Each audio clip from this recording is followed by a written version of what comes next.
दोस्तों Jayaprakash power ventures limited की बात करें तो यहाँ पे बड़ी अपडेट निकल के आ रही है। जेपी एसोसिएट के क्रेडिटर्स की मीटिंग होने जा रही है 19 जून को यानी कल। तो इस मीटिंग में फैसला लिया जाएगा कि आखिर कंपनी किसके नाम होने जा रही है, कौन यहाँ पे प्रमोटर बन सकता है। इसको लेकर कुछ बड़ा फैसला लिया जा सकता है। आप देखो कि पिछले 9-15 दिन का टाइम बढ़ाया गया था। जेपी एसोसिएट नीलाम हो रही है क्योंकि कंपनी पे भारी भरकम कर्ज है और जेपी एसोसिएट ही प्रमोटर है जयप्रकाश पावर वेंचर्स लिमिटेड के। ऐसे में जो भी नया प्रमोटर बनेगा उसकी डायरेक्ट यहाँ पे हिस्सेदारी जो है वो उसमें जेपी पावर में आ जाएगी। तो यहाँ पे क्या संभावना बनी है उसको समझने की कोशिश करेंगे। इसके अलावा मई महीने के लेटेस्ट हमारे सामने म्यूचुअल फंड के आंकड़े निकल के आए। कौन से म्यूचुअल फंड ने अपना इन्वेस्टमेंट बढ़ाया और किसने अपनी होल्डिंग को ट्रिम किया है उसको समझेंगे।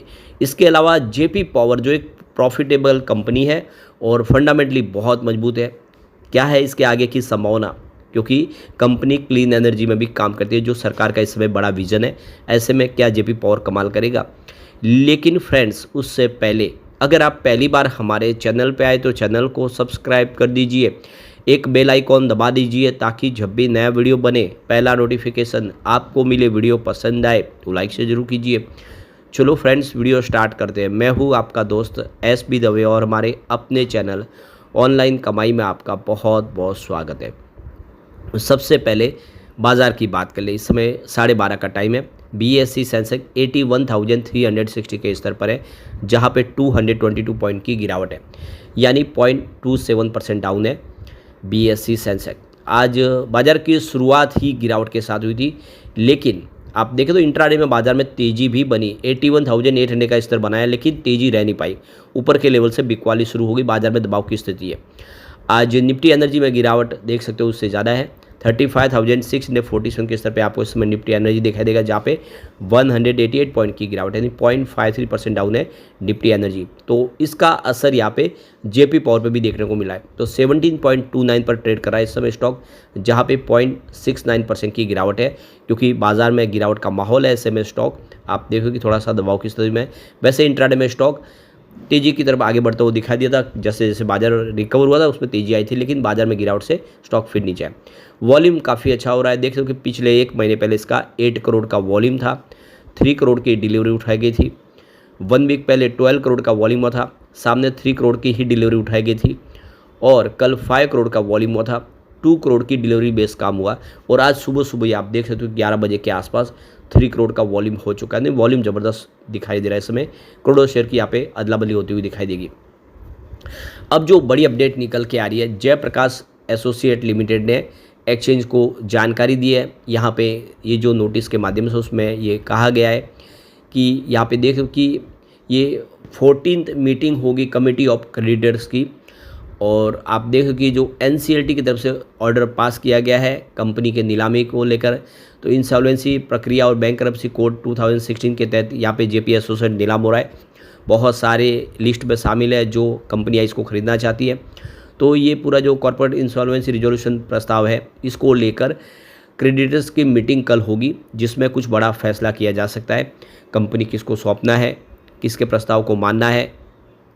तो कल का दिन बहुत अहम होने वाला है। कल जेपी एसोसिएट के क्रेडिटर्स कमेटी की मीटिंग होने जा रही है। तो ये कहा गया है कि हम ये एक मीटिंग करने जा रहे हैं। ये 14th मीटिंग है कमेटी ऑफ क्रेडिटर्स की जो 19 जून को होगी, जिसमें कुछ फैसले लिए जा सकते हैं। जो भी होगा वो उसकी जानकारी एक्सचेंज को दे दी जाएगी। अब यहाँ पे देखो कि जेपी एसोसिएट को खरीदने में कौन कौन इंटरेस्टेड है। तो सबसे ऊपर आपको अदानी समूह दिखाई देगा।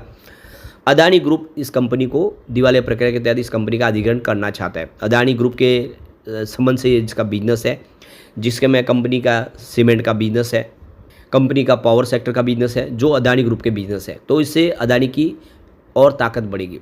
वेदांता, अनिल अग्रवाल की कंपनी वेदांता भी जेपी एसोसिएट की खरीदने की रेस में। वैसे वेदांता का बिजनेस थोड़ा सा अलग है, लेकिन जैसे कि सीमेंट का बिजनेस ये कंपनी भी करती है, वेदांता भी नेचुरल रिसोर्सेज का बिजनेस करती है, लेकिन उनको भी इंटरेस्ट है। जिंदाल पावर इसको खरीदने में इस समय इंटरेस्टेड है और जिंदाल पावर सेक्टर की कंपनी है, इसका भी पावर का बिजनेस है। इसके अलावा डालमिया सीमेंट, तो डालमिया सीमेंट जो जेपी एसोसिएट की सीमेंट का बिजनेस है और डालमिया सीमेंट इसको खरीद के अपनी अपनी साइज़ को बढ़ाना चाहते हैं। इससे पहले भी इन्होंने अधिग्रहण किया जेपी एसोसिएट के सीमेंट के बिजनेस का।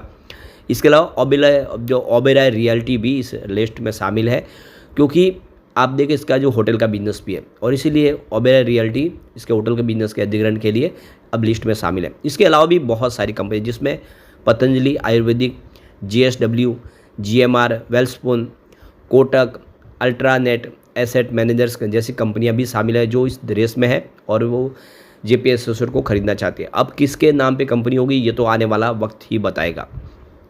तो जेपी एसोसिएट पे करीब 57,185 करोड़ का भारी भरकम कर्ज है, और इस कर्ज को कंपनी नहीं चुका सकती, और इसीलिए दिवालिया प्रक्रिया के तहत इसकी कार्रवाई आगे बढ़ रही है। और आप देखिए जेपी एसोसिएट को जल्दी इसके जो पात्र है वो अपने हिसाब से बोलियां लगाएंगे, और जिसकी बोली सबसे बड़ी रहेगी उसी को ये कंपनी मिल जाएगी, और कल की मीटिंग में इसको लेकर कोई बड़ा फैसला देखने को मिल सकता है। अब यहाँ पे मई महीने के म्यूचुअल फंड के आंकड़े हमारे सामने आ चुके हैं। म्यूचुअल फंड ने जम के खरीदारी की है जेपी पावर में। तो ये क्लियरली देख लो कि 21 म्यूचुअल फंड थे जिन्होंने मई महीने में जेपी पावर में निवेश किया है, यानी अब खरीदारी बढ़ने लगी है। काफ़ी तेज़ी से म्यूचुअल फंड, बड़े फंड हाउस निवेश कर रहे हैं, क्योंकि कंपनी लगातार अच्छा प्रॉफिट भी और कर्ज को भी कम करने की कोशिश कर रही है। और क्लीन एनर्जी का जो पोर्टफोलियो इसका और आने वाले में बढ़ेगा, जिसका सरकार को जो सपोर्ट है पूरा मिलता हुआ दिखाई देगा।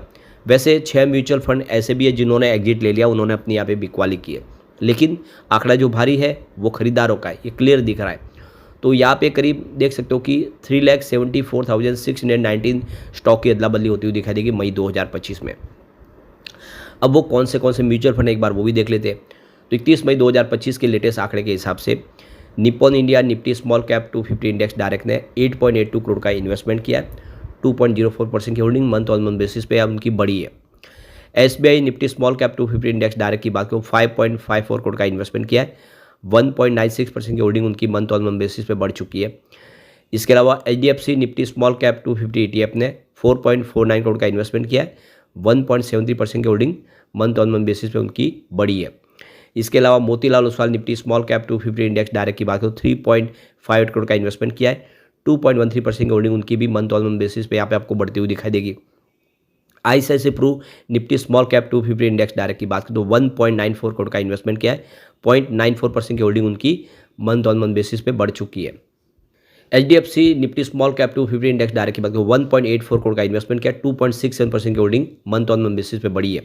इसके अलावा मोतीलाल ओसवाल निफ्टी 500 इंडेक्स की बात करें तो 0.92 करोड़ का इन्वेस्टमेंट किया है। 3.40% की होल्डिंग मंथ ऑन बेसिस पे आपको बढ़ती हुई दिखाई देगी।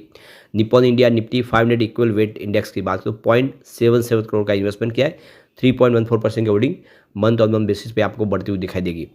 इसके अलावा Edelweiss Nifty small cap 250 index direct का 0.53 करोड़ का इन्वेस्टमेंट है। 4.21% की holding month on month basis पे बढ़ी है। इसके अलावा एचडीएफसी निफ्टी 500 मल्टी कैप 50-25 का 0.46 करोड़ का इन्वेस्टमेंट हुआ है। 0.37% की होल्डिंग मंथ ऑन बेसिस पे बढ़ी है। तो सभी म्यूचुअल फंड ने जम के खरीदारी की, सिर्फ एक म्यूचुअल फंड को छोड़ के सबका निवेश यहाँ पे बढ़ा है, जो इशारा है कि जेपी पावर आने वाले समय कमाल कर सकता है। यहाँ पे फंडामेंटल देखें तो मार्केट कैप इसका 11,856 करोड़ का है। करंट प्राइस 17.30 की है। लो इसका 12.40 का, हाई 23.80 का है।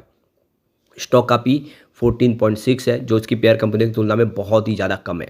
बुक वैल्यू इसकी 17.90 की है, यानी अपनी बुक वैल्यू से भी स्टॉक इस समय आपको नीचे ट्रेड करता हुआ दिखाई देगा। आरओसी इसका 10.3% है, जो बहुत ही अच्छा है, और आरओई 6.85% है। इसके अलावा फेस वैल्यू 10 है। वाकई में इसके फंडामेंटल अच्छे हैं, और ये इशारा करे कि आने वाले समय जेपी पावर कमाल कर सकता है। लेकिन फ्रेंड्स, कोई भी इन्वेस्टमेंट करने से पहले अपने फाइनेंशियल एडवाइजर से एडवाइस ले ले, या अपना खुद का रिसर्च करें, क्योंकि मैंने वीडियो आपके एजुकेशनल पर्पज़ के लिए ही बनाया। वीडियो पसंद आए तो लाइक से जरूर कीजिए और चैनल को सब्सक्राइब कर दीजिए। Thank you friends.